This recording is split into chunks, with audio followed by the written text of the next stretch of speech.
ओम शांति। 16 जनवरी 2026 के ईश्वरीय महावाक्य।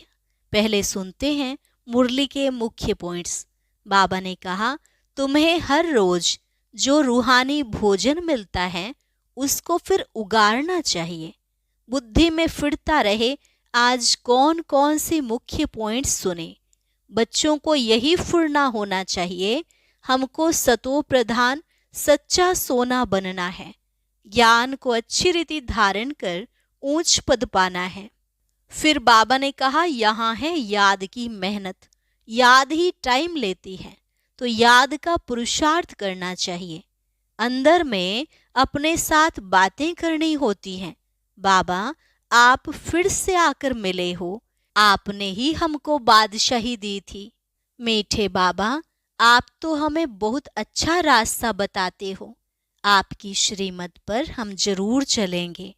और लास्ट में बाबा ने कहा, तुम बच्चे अभी यज्ञ की सर्विस करते हो, तो इस सर्विस से बहुत प्राप्ति होती है, बहुतों का कल्याण हो जाता है।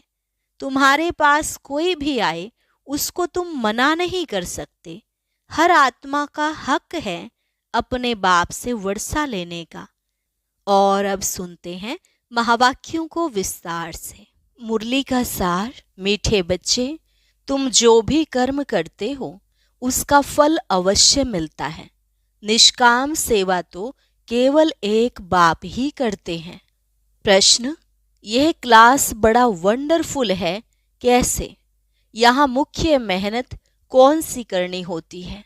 उत्तर, यही एक क्लास है जिसमें छोटे बच्चे भी बैठे हैं तो बूढ़े भी बैठे हैं।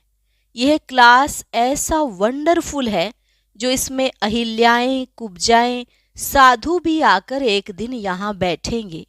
यहाँ है ही मुख्य याद की मेहनत। याद से ही आत्मा और शरीर की नेचर की ओर होती है, परंतु याद के लिए भी ज्ञान चाहिए। गीत। रात के राही थक मत जाना, सुबह की मंजिल दूर नहीं। ओम शांति। मीठे मीठे रूहानी बच्चों ने गीत सुना।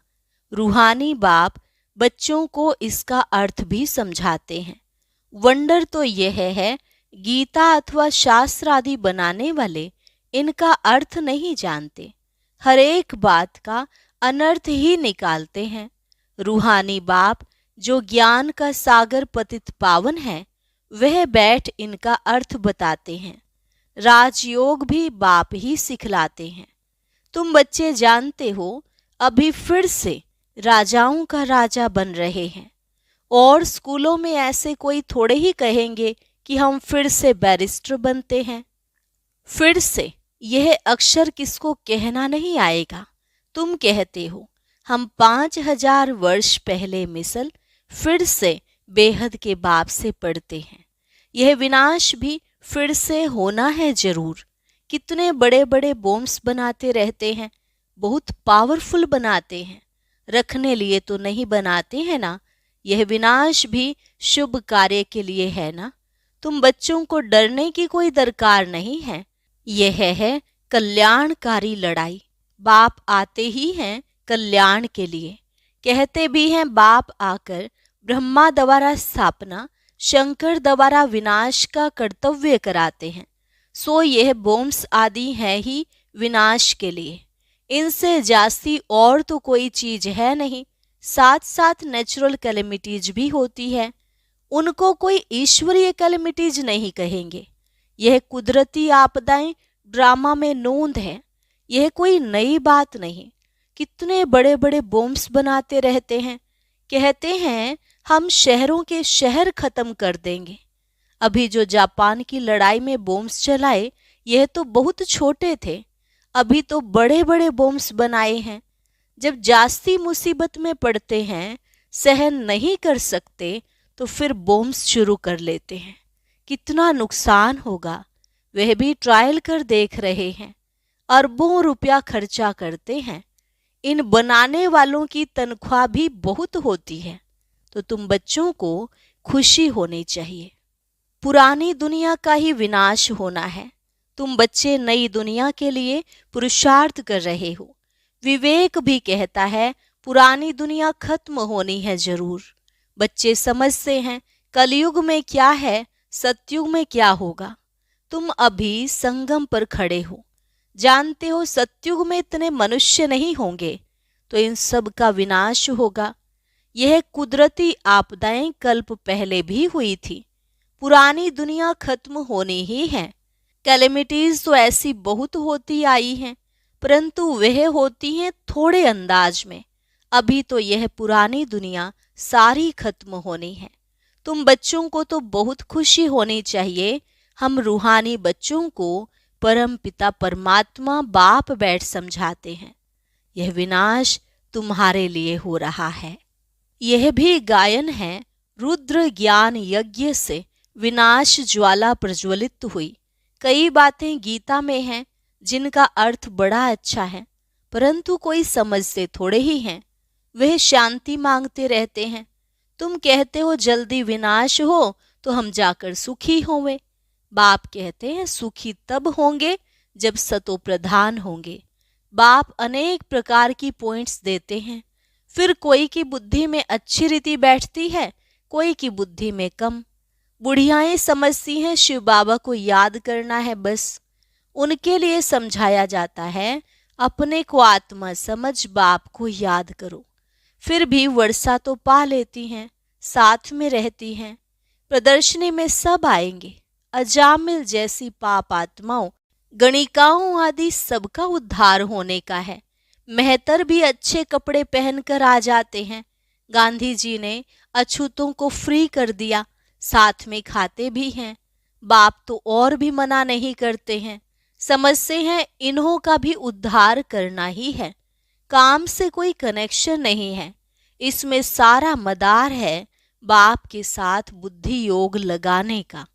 बाप को याद करना है। आत्मा कहती है मैं अछूत हूं। अब हम समझते हैं हम सतो प्रधान देवी देवता थे, फिर पुनर्जन्म लेते लेते अंत में आकर पतित बने हैं। अब फिर मुझ आत्मा को पावन बनना है। तुमको मालूम है सिंध में एक भिलनी आती थी, ध्यान में जाती थी, दौड़ कर आए मिलती थी। समझाया जाता था इनमें भी आत्मा तो है ना, आत्मा का हक है अपने बाप से वर्षा लेना। उनके घर वालों को कहा गया इनको ज्ञान उठाने दो। बोले हमारी बिरादरी में हंगामा होगा। डर के मारे उनको ले गए। तो तुम्हारे पास आते हैं, तुम किसको मना नहीं कर सकते हो। गाया हुआ है अबलाएं गणिकाएं भिलनियां साधु आदि सबका उद्धार करते हैं, साधु लोगों से लेकर भिलनी तक। तुम बच्चे अभी यज्ञ की सर्विस करते हो, तो इस सर्विस से बहुत प्राप्ति होती है, बहुतों का कल्याण हो जाता है। दिन प्रतिदिन प्रदर्शनी सर्विस की बहुत वृद्धि होगी। बाबा बैजेस भी बनवाते रहते हैं। कहाँ भी जाओ तो इस पर समझाना है यह बाप, यह दादा, यह बाप का वर्षा। अब बाप कहते हैं मुझे याद करो तो तुम पावन बन जाएंगे। गीता में भी है मामेकम याद करो। सिर्फ उनमें मेरा नाम उड़ाए बच्चे का नाम दे दिया है।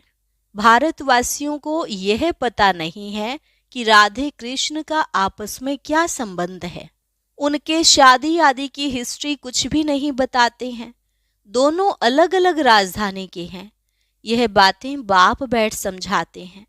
यह अगर समझ जाएं और कह दें कि शिव भगवानों आज, तो सब उनको भगा दें। कहे तुम यह फिर कहाँ से सीखे हो, वह कौन सा गुरु है। कहे बीके हैं तो सब बिगड़ जाएं। इन गुरुओं की राजाई ही चट हो जाए। ऐसे बहुत आते हैं, लिख कर भी देते हैं, फिर गुम हो जाते हैं। बाप बच्चों को कोई भी तकलीफ नहीं देते हैं, बहुत सहज युक्ति बतलाते हैं। कोई को बच्चा नहीं होता है तो भगवान को कहते हैं बच्चा दो, फिर मिलता है तो उनकी बड़ी अच्छी परवरिश करते हैं, पढ़ाते हैं। फिर जब बड़ा होगा तो कहेंगे अब अपना धंधा करो। बाप बच्चे को परवरिश कर उनको लायक बनाते हैं, तो बच्चों का सर्वेंट ठहराना। यह बाप तो बच्चों की सेवा कर साथ ले जाते हैं। वो लौकिक बाप समझेगा बच्चा बड़ा हो, अपने धंधे में लग जाए, फिर हम बूढ़े होंगे तो हमारी सेवा करेगा। यह बाप तो सेवा नहीं मांगते हैं, यह है ही निष्काम। लौकिक बाप समझते हैं जब तक जीता हूं तब तक बच्चों का फर्ज है हमारी संभाल करना, यह कामना रखते हैं। यह बाप तो कहते हैं मैं निष्काम सेवा करता हूँ, हम राजाई नहीं करते हैं। मैं कितना निष्काम हूँ, और जो कुछ भी करते हैं तो उसका फल उनको जरूर मिलता है। यह तो है सबका बाप। बाप कहते हैं मैं तुम बच्चों को स्वर्ग की राजाई देता हूँ। तुम कितना ऊंच पद प्राप्त करते हो, मैं तो सिर्फ ब्रह्मांड का मालिक हूँ, सो तो तुम भी हो, परंतु तुम राजाई लेते हो और गंवाते हो। हम राजाई नहीं लेते हैं न गंवाते हैं, हमारा ड्रामा में यह पार्ट है। तुम बच्चे सुख का वर्षा पाने का पुरुषार्थ करते हो, बाकी सब सिर्फ शांति मांगते हैं।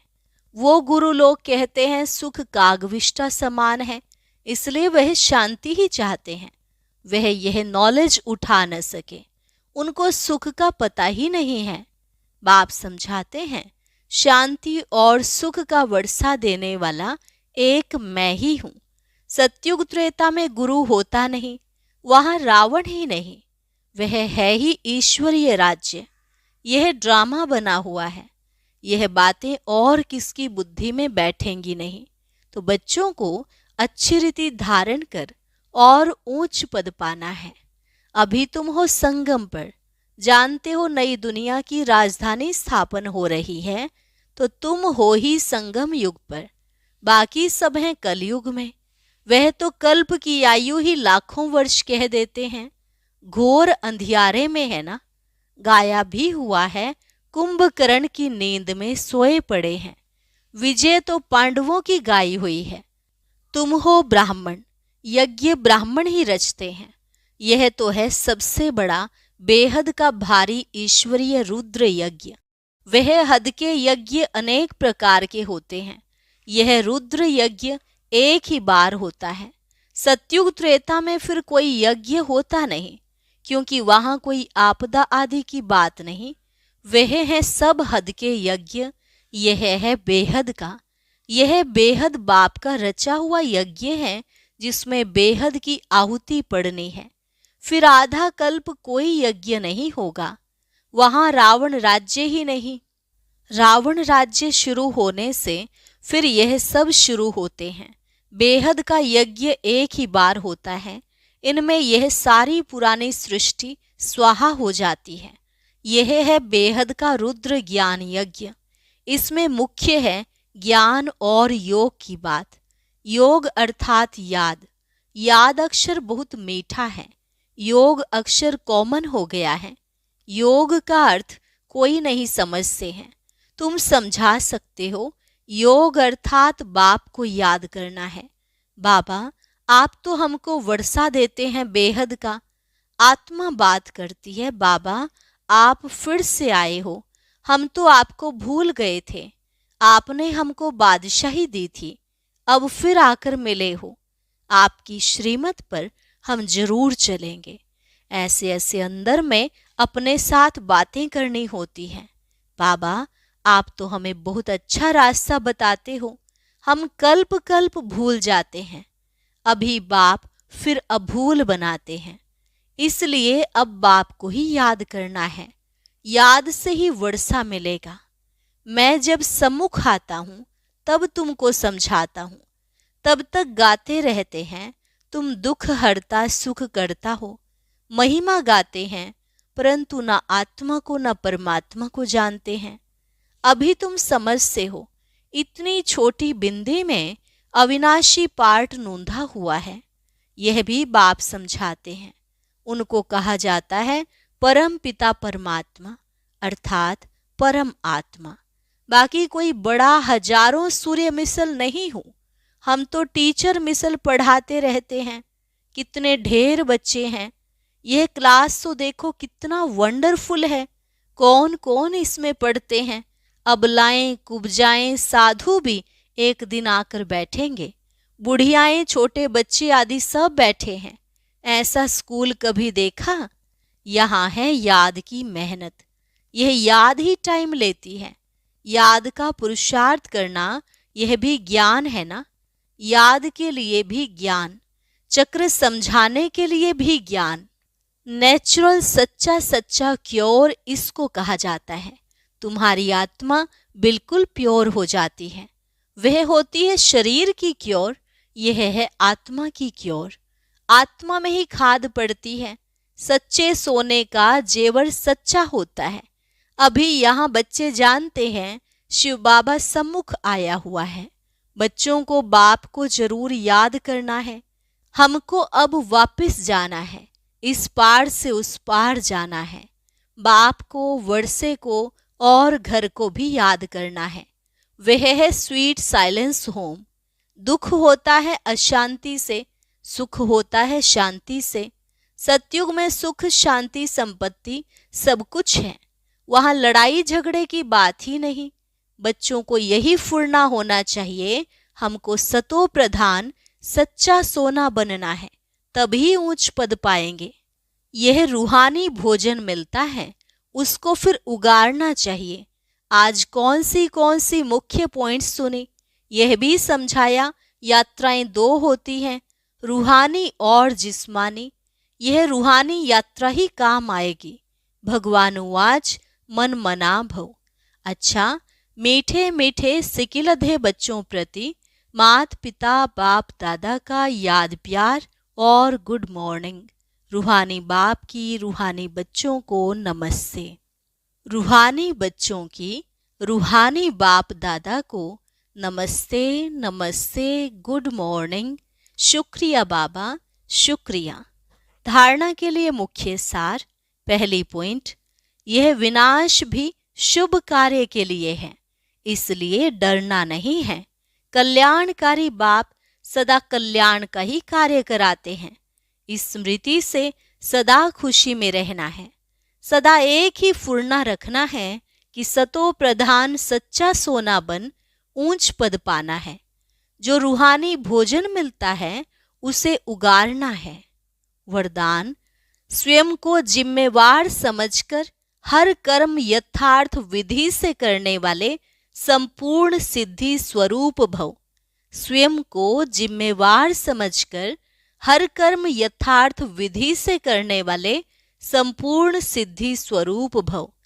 इस समय आप संगम योगी श्रेष्ठ आत्माओं का हर श्रेष्ठ कर्म सारे कल्प के लिए विधान बन रहा है। तो स्वयं को विधान के रचयिता समझकर हर कर्म करो, इससे अलबेलापन स्वतः समाप्त हो जाएगा। संगम युग पर हम विधान के रचयिता जिम्मेवार आत्मा है। इस निश्चय से हर कर्म करो तो यथार्थ विधि से किए हुए कर्म की संपूर्ण सिद्धि अवश्य प्राप्त होगी। स्लोगन, सर्वशक्तिमान बाप साथ हो तो माया पेपर टाइगर बन जाएगी। सर्वशक्तिमान बाप साथ हो तो माया पेपर टाइगर बन जाएगी। अव्यक्त इशारा, इस अव्यक्ति मास में बंधन मुक्त रह जीवन मुक्त स्थिति का अनुभव करो। सदा जीवन मुक्त रहने का सहज साधन है मैं और मेरा बाबा, क्योंकि मेरे मेरे का ही बंधन है। मेरा बाबा हो गया तो सब मेरा खत्म। जब एक मेरा में सब मेरा मेरा समाप्त हो गया तो बंधन मुक्त हो गए। तो यही याद रखना कि हम ब्राह्मण जीवन मुक्त आत्मा हैं। अच्छा, और अभी सुनते हैं आज का अव्यक्त ज्ञान मोती।